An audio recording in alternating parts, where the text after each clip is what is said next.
we're unfocused, because I did an interview with the beautiful Mr. Noel Bollard this morning, and with the sun in our eyes, I didn't realise until afterwards he'd obviously been drinking, because he was all blurred afterwards. So dreadful man. I've only been on the coffee. The old morning wines, he loves them. I have to say there are days when he tempted myself, but so far it's only been coffee. I gotta say, when I was at the Women at the Whale there in March, I was genuinely moved by your speech. You were given a check by the lovely Tara and the whole gang there, but just the idea of what the Greystones Family Resource Centre is there for, and the work that you do is so so moving. When I kind of heard you speak about it, I know it's 18 years now, and to me now it seems possibly more needed now than ever, because we're possibly going to find ourselves in hard times again. Yeah, well, I know all the FRCs are worried about what's possibly coming at us, both in the spike in demand and also maybe in terms of financial cuts. I suppose actually one of the things I meant to say that night that I totally forgot to say is that when we look at call outs to see why people are contacting us and why people are getting in touch with us, it's issues like relationship breakdown, family breakdown, bereavement, anxiety. I mean, they're really universal issues. So I know FRCs sometimes have a reputation of being somewhere you go when you're a crisis point, but we're not actually crisis centres at all. This one certainly isn't. Right. We're much more about trying to help the whole community. And we're all going to face one of those issues at least during our lifetime: bereavement, breakdowns and anxiety. So that's really what we're seeing, why people are coming to us. It's those reasons: anxiety around themselves and their children, because of breakdown, because of bereavement. That says 90% of why people come to us. And of course, we all know that as much as Greystones is generally seen as a successful town, and we're a seaside town and all that, I mean, there is darkness for a lot of people at different times of their lives, and it can be for any reason, it can be any age. Yep. And that's something that hopefully, and I think it's true, that people are much more accepting of. It's no longer kind of seen that I really don't want to deal with that, I don't want to talk about that, or people are much more thankfully aware of it's important to be happy in yourself, not just financially and all those things. I think the whole recent conversation about mental health has been really, really helpful. I think the fact that primary schools are taking it on board and talking to kids about the importance of mental health has made a massive difference. I think it's removed a lot of the stigma that people would have felt in approaching anybody looking for help. I mean, we'd be very aware as a team that when someone actually has gone either to pick up the phone or send us an email or come into us to say, look, I need help, that's a huge step for them to take. It takes a lot of courage to say that for anybody. I think we're seeing a widening out of where people are coming from to look for the services that we have. I mean, in the past, I think when the centre was set up initially, it was focused very much on one particular area of kind of Greystones Dalgany. But when we look now, we find that the requests are coming in. So we will get requests from Newtown, Cookrow, Dalgany, and the whole Greystones area. And you should explain that Rebecca's out the back practicing her motorbike moves. She loves those jumps. She just can't help herself. Well, in fairness, we've been after them to come into the garden for us for a while. The garden is possibly the nicest bit of the whole centre, and it's been a no-go area for that. It's so weedy, but we're very conscious of the tightness of the space. We reckon we'll be using the garden a bit more when we all do come back. Well, Rebecca needs as much space because she comes from the road and hits that ramp. She needs to clear that ramp. She needs a bit of space for herself. But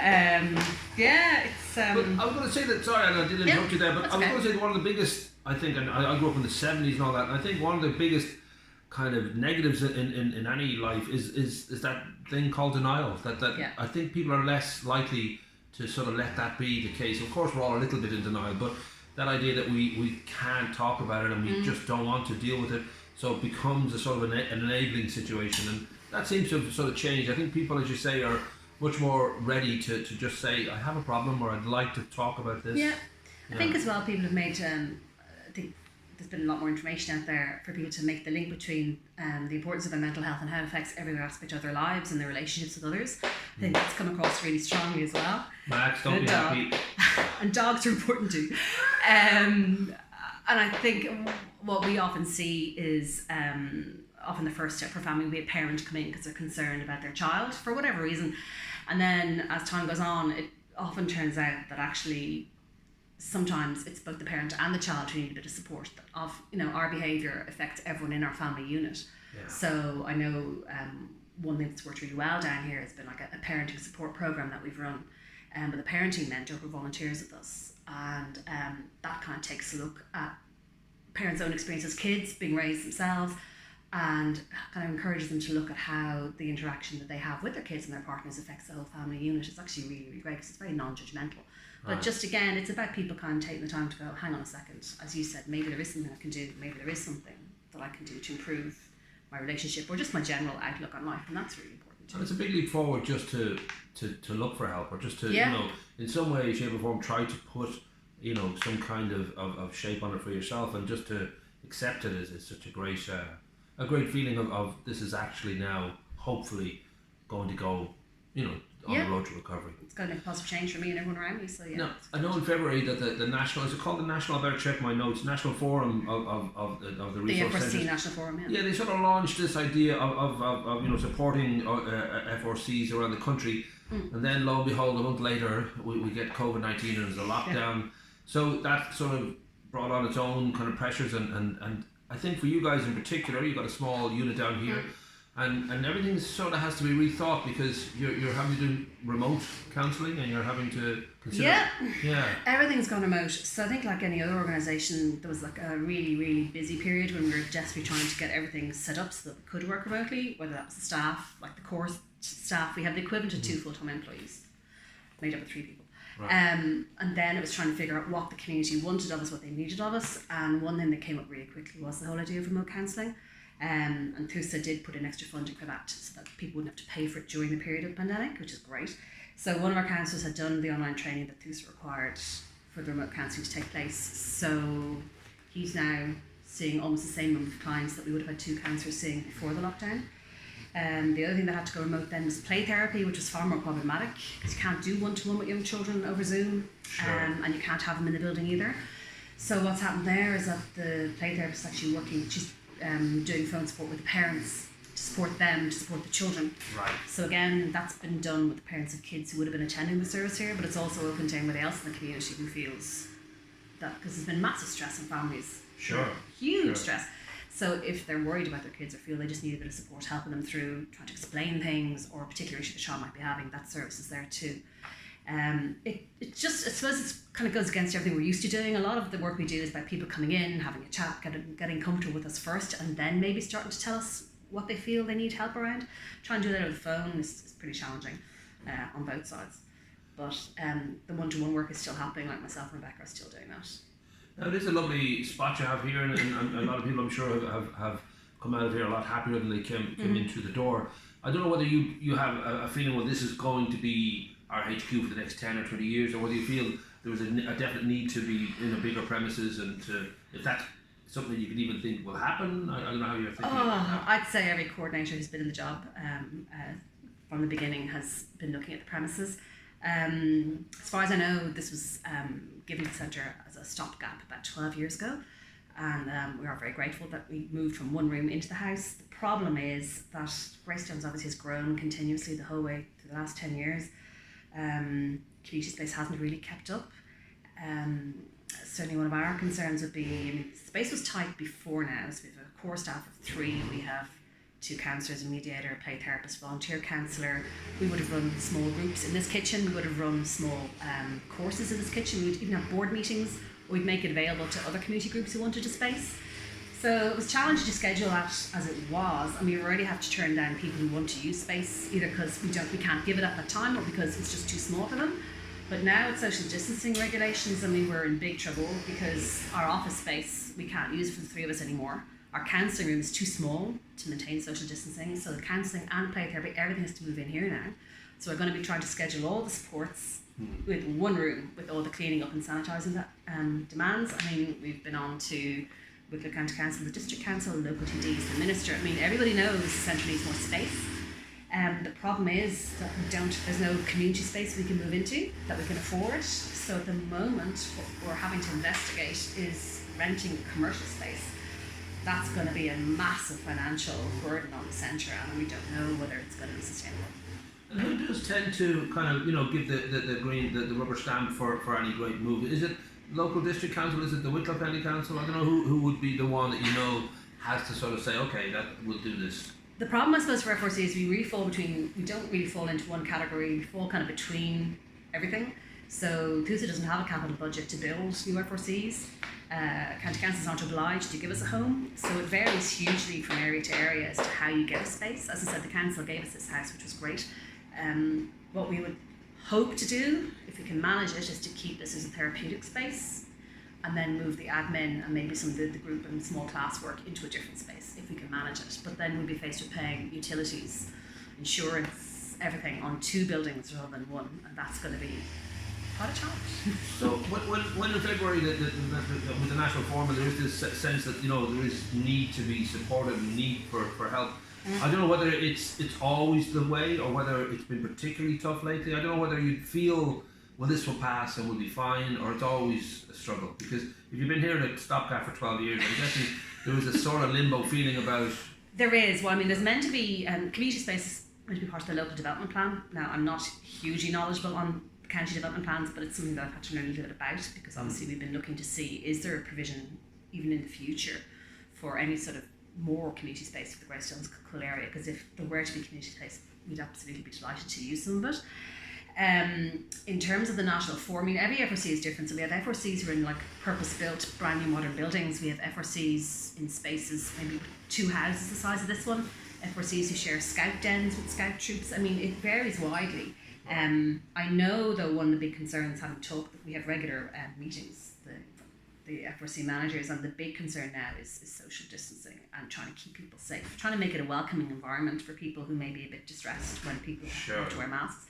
And for us, actually, it's the space is worrying us more now than the funding. Can we actually schedule this space effectively enough to provide the services that people are looking for, even just to provide what we had before lockdown? The other concern then is, can the centre needs to grow along with the population we're meant to be supporting. And we know people come looking for, say, like family access visits. I have to send photos of the space to Thusa now this week to see if they reckon it's going to be suitable.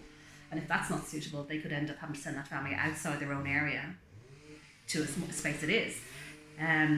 We're often asked, can you run more stuff for kids throughout the year? And we'd love to. But the problem is, good boy Max, every time we want to run anything, we have to go find a space that we can rent to house it. Now, I mean, the Nazarene around the corner have been really helpful. They've been great. We rent space in Feel Cool, we rent space in Dr. Ryan's. We rent space as and when we need it, but it just makes putting those things together more difficult. There's a financial hit, and also I think it's had a real impact on being able to develop awareness of the centre, to build an identity, because if people are coming to different things in different venues, they don't really associate us with this. We've actually had people drive past the door because they couldn't believe they were looking for a resource centre when they saw the size of the house. They reckon they had to have got lost.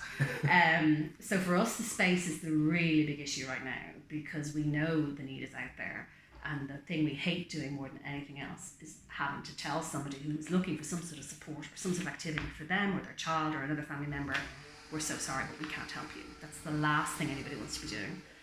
Until we have more space, we can't grow.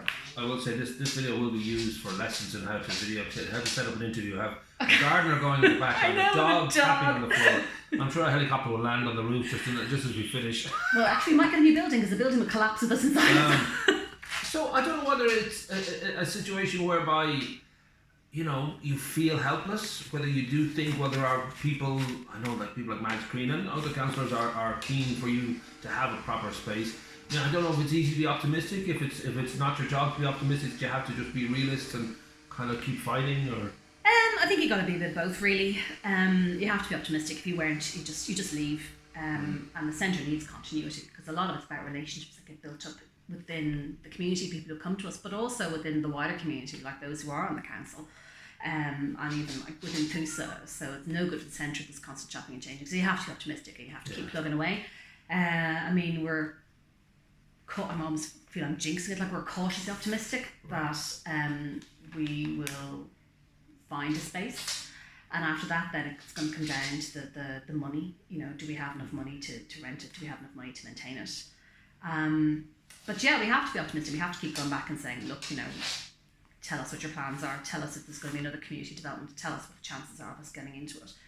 I think the centre, as I said, has been here almost 18 years now. The centre's kind of punched way above its weight in terms of space and staff, in terms of the support it's provided the community over those almost 2 decades. So, I mean, we kind of stand on that when we make representations to public bodies, and we also kind of say, look at the demographics. Greystones obviously is a beautiful place, and parts of it are very affluent, and that's fantastic. But I think the makeup of Greystones and the wider community has changed, and there's definitely more need now maybe than there ever has been.